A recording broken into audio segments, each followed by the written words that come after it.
आज जिस घटना की कहानी मैं आपके सामने लेकर आया हूँ ना, बिल्कुल ऐसी ही पॉजिटिविटी एक लड़का रखता था, मुंबई में रहने वाला जेसन नाम का। लेकिन अफसोस, उसको शायद दुआएं किसी की नहीं मिली।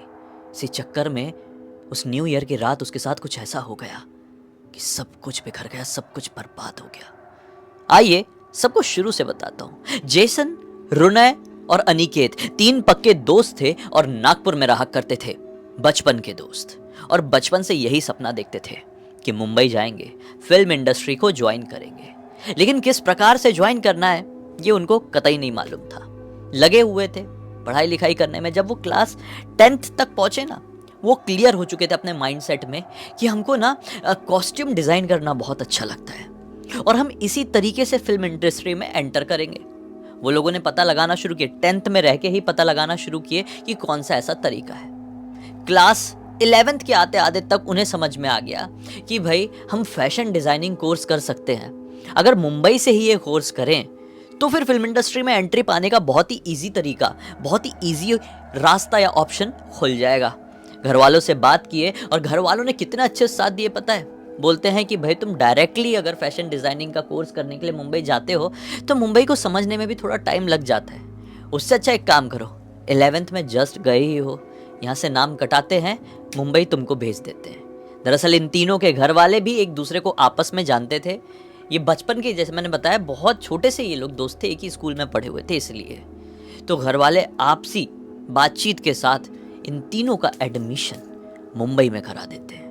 मुंबई के मलाड इलाके में ये रहना शुरू कर देते हैं और पास के ही एक स्कूल से या जूनियर कॉलेज से कह लो, क्लास 11 और फिर 12th को बहुत अच्छे से निकालते हैं। अब देखो 12th कंप्लीट हो गया है, दिसंबर का महीना आया, ये लोग फुल एक्साइटेड हो गए कि भाई हम फाइनली 18 ईयर्स के हो चुके हैं। अब तक हमने क्लब, पब ये जो होता है उसकी शक्ल देखे ही नहीं। हमने जो कुछ भी देखे हैं सिर्फ टीवी में ही देखे हैं। जाना है जाना है जाना है, कैसे भी करके जाना है। 31st का बेसब्री से इंतजार करने लगे कि 18 के हो गए, हम लीगली एक क्लब में एंटर कर सकते हैं। अब इनका आईडी कार्ड भी तो वैलिड हो चुका था उस चीज़ के लिए। और आखिरकार 31st की रात आ ही जाती है। जितने भी इनके क्लासमेट्स के साथ जो भी प्लानिंग थी, सारी प्लानिंग्स को ये कैंसिल कर देते हैं, क्योंकि अब ये कॉलेज में भी पहुंच चुके हैं। अच्छे फैशन डिज़ाइनिंग का इनको वो भी मिल चुका है, इसी साल मिला था। मतलब जिस साल ये कांड हुआ है, जिस साल ये 18 के हुए हैं तीनों, उसी साल इनका अच्छे कॉलेज में फैशन डिज़ाइनिंग कोर्स में एडमिशन हुआ था। और उसी 31st की मैं बात कर रहा हूँ। इतना बड़ा इनका ड्रीम पूरा होने जा रहा था और आज ये पार्टी के चक्कर में कुछ भयानक अपने साथ करने वाले थे। खैर 31st की रात आती है, ये लोग मलाड के ही एक क्लब के बारे में पता करते हैं। मैक्सिमम क्लब में क्या सीन था कि एंट्री फीस थी, लेकिन ये एक शेडी सा क्लब था, इसमें कोई एंट्री फीस नहीं थी। बेशक इनके पास पैसे होते थे, ये तीनों वेल टू डू फैमिली से थे, लेकिन ये एंट्री फीस देकर किसी क्लब में नहीं जाना चाहते थे। इनको शायद स्टैग एंट्री, कवर एंट्री ये सब चीज़ें समझती नहीं थी। तो इन लोगों ने क्या सोचे कि एक नॉर्मल क्लब में चले जाएंगे, भले ही वो शेडी हो। भाई 18 साल के हो चुके हैं, थोड़ी ऐसी फीलिंग भी तो ले। तो इन लोगों के मन में कुछ अलग ही करने की ऐसी क्यूरियोसिटी जागी हुई थी। तो इसी चक्कर में ये लोग एक ऐसे क्लब में गए जो कि प्रॉपर मलाड एरिया से थोड़ा अंदर की तरफ था और लोकेशन भी उसकी उतनी कुछ अच्छी नहीं थी। खैर उस क्लब में फिर भी काफ़ी लोग थे, वो भी भीड़ भाड़ से खचाखच भरा हुआ था। 2-3 बाउंसर्स भी उसके सामने भी लगे हुए थे।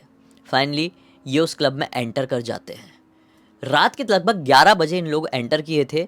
उनको मालूम था जैसे ही 12 बजेंगे क्लब के अंदर तो हंगामा हो जाएगा, ये न्यू ईयर करके हम दबा के खाएंगे, दबा के पिएंगे भी। ये लोग पीने वाले भी थे। इन लोगों ने पीना पाना सब शुरू किए हैं। 11 बजे से लेकर 12 बजे तक ये तीनों पूरी तरीके से भंड हो गए हैं और बहुत नाच रहे हैं। डार्क लाइट है वहाँ के पे, हल्की हल्की, जो जैसी जो सस्ते क्लब में जैसी लाइट नहीं जलती है वैसी लाइट भी जल रही है। डांस वांस भी हो रहा है, खाना पीना सब चल रहा है।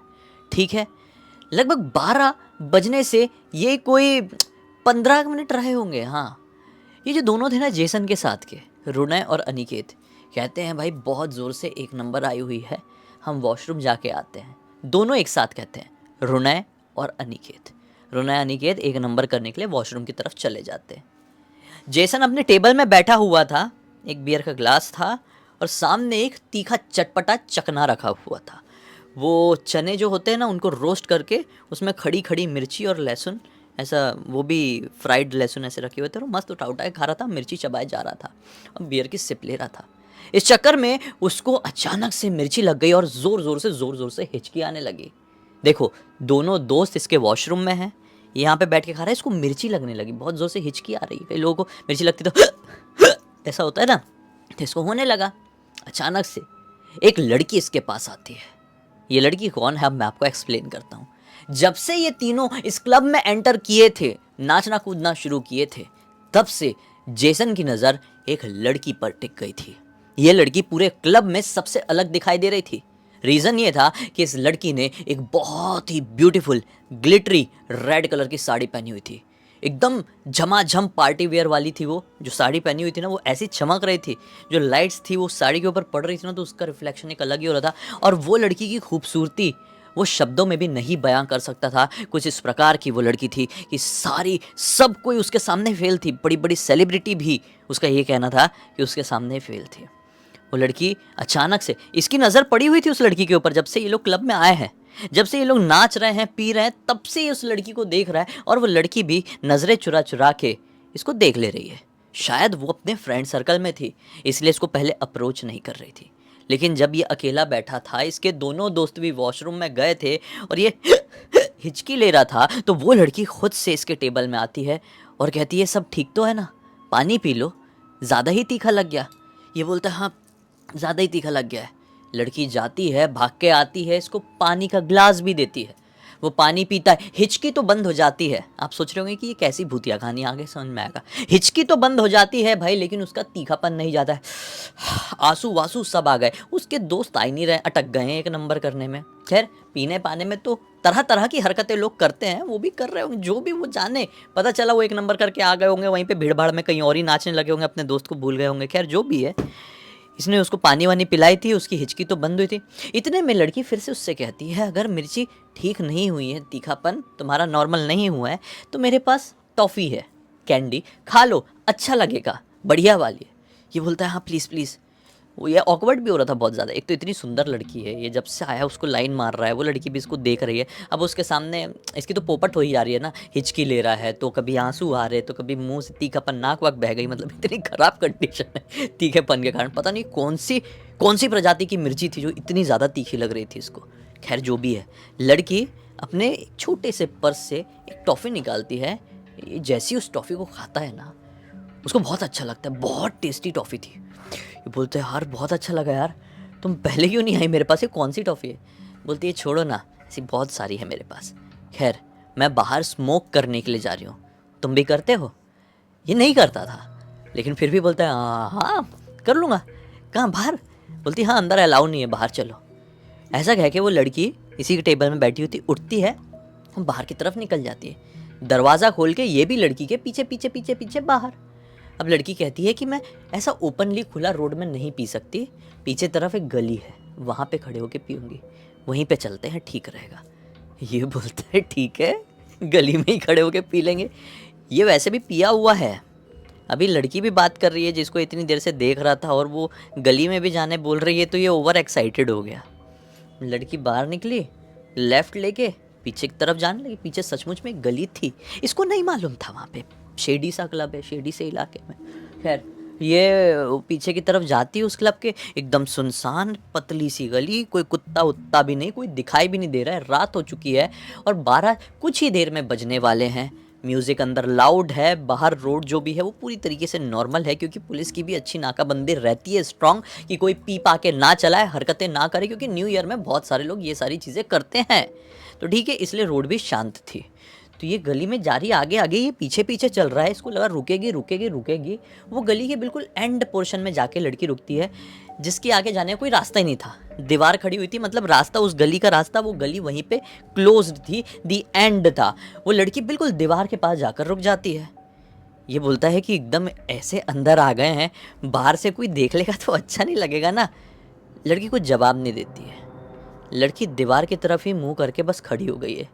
ये लड़की के पीछे बोल रहे, ठीक है, हम निकालो सिगरेट यार, मुझे ऑकवर्ड हो रहा है, हम बहुत ही अंदर आ गए, कोई देख लेगा तो सही में हमको क्या सोचेगा क्या नहीं, निकालो जल्दी जल्दी ख़त्म करते हैं। लड़की कोई जवाब नहीं दे रही है, अभी भी दीवार की तरफ बस ऐसी खड़ी है। इसने अभी तक लड़की का नाम भी नहीं पूछा था। एक्सक्यूज मी, सुनिए ना, ऐसे हकलाते हुए हिचकिचाते हुए बोला। लड़की ने फिर से कोई जवाब नहीं दिया, इसलिए सोचा ये लड़की को हो क्या गया है, ये पीप कुछ अलग नशा करके आई है क्या बाहर, जो मैं अंदर समझ नहीं पाया। ये देखने के लिए लड़की का चेहरा घूम के उसके चेहरे के सामने जैसी गया है, उसका चेहरा देख के इसके पैरों तले जमीन निकल गई।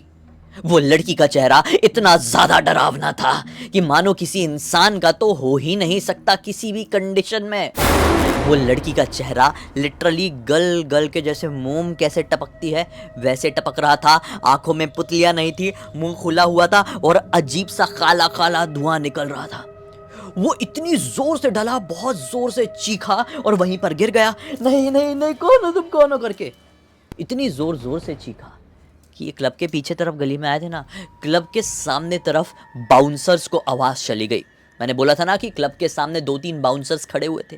वो भाग के आते कि कौन चीखा, क्या मैटर हो गया। वो गली में जैसे ही घुसते हैं तो इसको एकदम मुझे छोड़ दो ऐसी कंडीशन में देखते हैं और किसी भी लड़की को आसपास नहीं पाते हैं। बाउंसर जब इसके बहुत नज़दीक पहुँचे तब बाउंसर्स को समझ में आया कि ये बहुत ज़्यादा ही पिया हुआ है। उसको जैसे तैसे करके उठाते हैं, क्लब तक लेकर आते हैं जहाँ पर बाउंसर्स लोग बाहर बैठते हैं। वहाँ पे एक चेयर में इसको बिठाया जाता है, इसको पानी वानी दिया जाता है। लेकिन ये घबराहट के मारे ऐसा हो गया था, ये पूरा हाथ पैर इसके ऐसे कांपने लगे थे, ये कुछ बोल ही नहीं पा रहा था, चेहरा पूरा लाल पड़ा हुआ है, हांफा जा रहा है, कुछ मुँह से नहीं निकल रहा है। इतने में इसका फ़ोन बज गया। फ़ोन बजा तो बाउंसर बोलता है लाओ फ़ोन दिखाओ, फ़ोन दिखाओ। इसने फ़ोन दिखाया, हाथ कपाते हुए बाउंसर्स को पकड़ा दिया। बाउंसर ने फ़ोन उठाया, वहाँ से कोई चिल्ला रहा है, अरे जेसन कहाँ है तू, हम अंदर है, तू दिखाई क्यों नहीं दे रहा है।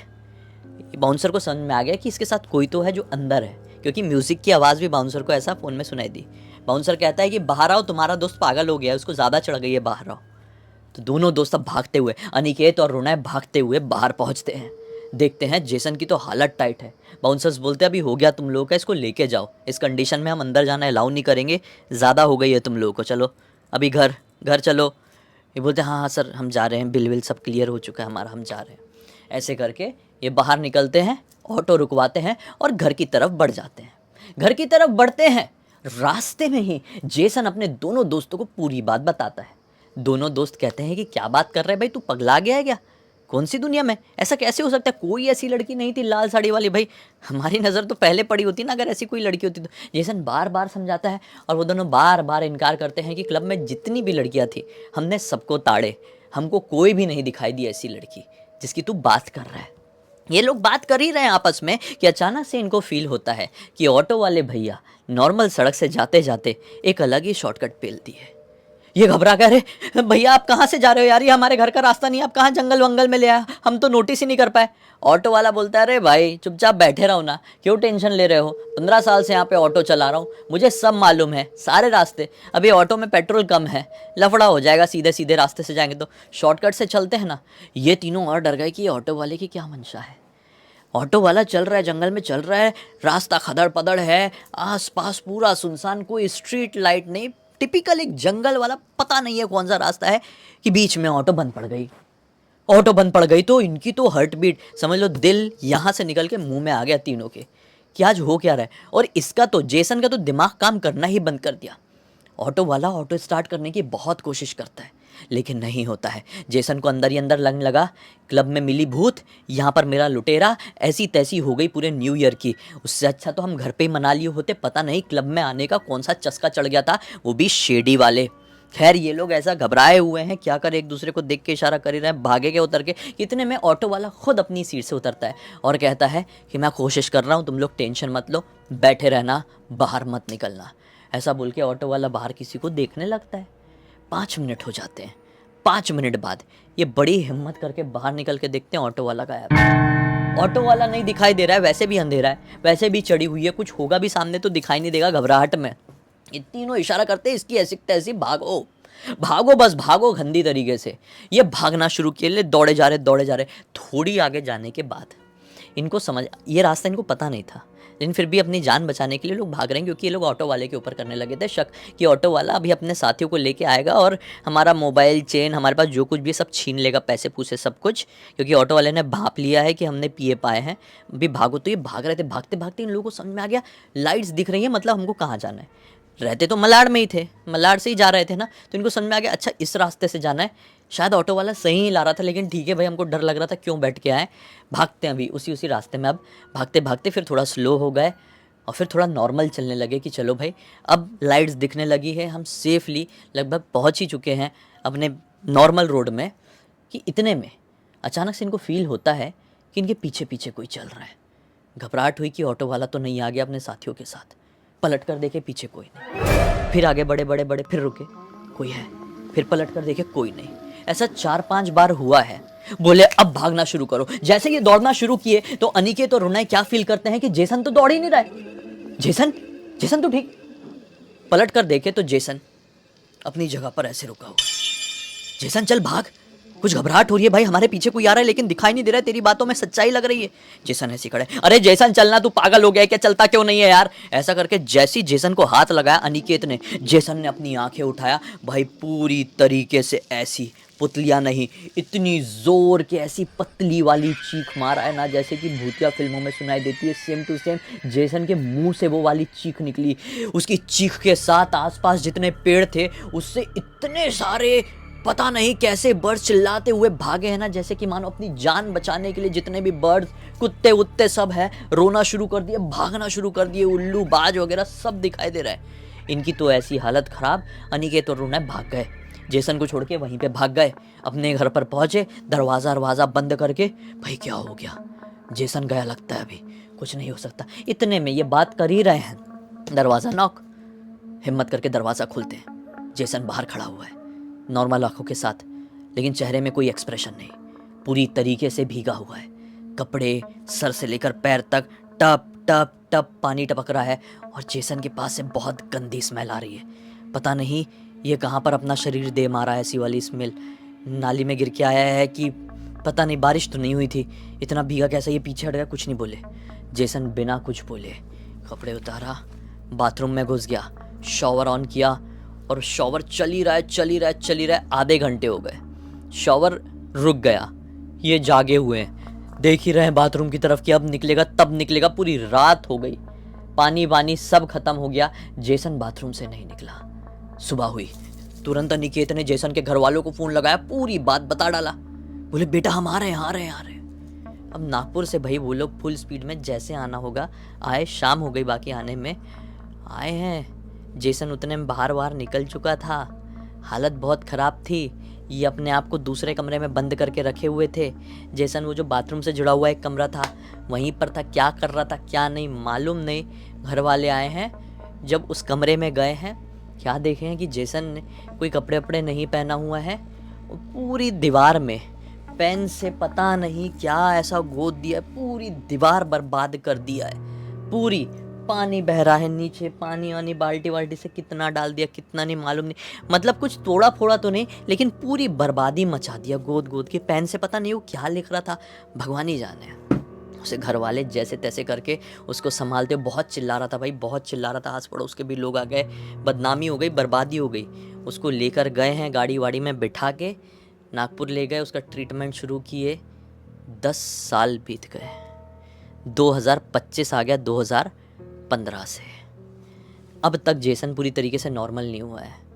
कई हॉस्पिटल्स में, कई मेंटल असाइलम में वो काफ़ी समय तक भर्ती रहा, लेकिन थोड़ा ही ठीक हुआ है। इतना ठीक हुआ है कि उसके साथ क्या क्या हुआ उसने सब कुछ बताया। पढ़ाई लिखाई सब खत्म, बस बैठे रहता है, घर वाले बोलते हैं उठ जा तो उठ जाता है, खा ले तो खा लेता है, सो जा तो सो जाता है। बेचारा रोबोट बन के रह गया है, खुद की ज़िंदगी कुछ नहीं बची। क्या हुआ उसके साथ कुछ नहीं पता, डॉक्टर सिर्फ कहते हैं कि इसका दिमाग बस ख़त्म हो गया है, रीज़न नहीं मालूम। डॉक्टर कहते हैं कि हो जाता है कुछ लोगों के साथ, अब क्या है उसके पीछे का साइंस नहीं मालूम। कैसे पता चलेगा, इसके पीछे कोई साइंस नहीं है, इसके पीछे है पैरानॉर्मल वर्ल्ड, जिसका सामना जाने अनजाने जेसन से हो गया। इस पूरी घटना की जानकारी जेसन के दोस्त अनिकेत ने ही मुझे इंस्टाग्राम पर लिख कर दिया। बोला भाई पूरी दुनिया को बताओ, सीख मिलेगी बहुत बड़ी। और क्या सीख मिलेगी मुझे एक्सप्लेन करने की कोई ज़रूरत ही नहीं, आप समझ चुके हैं।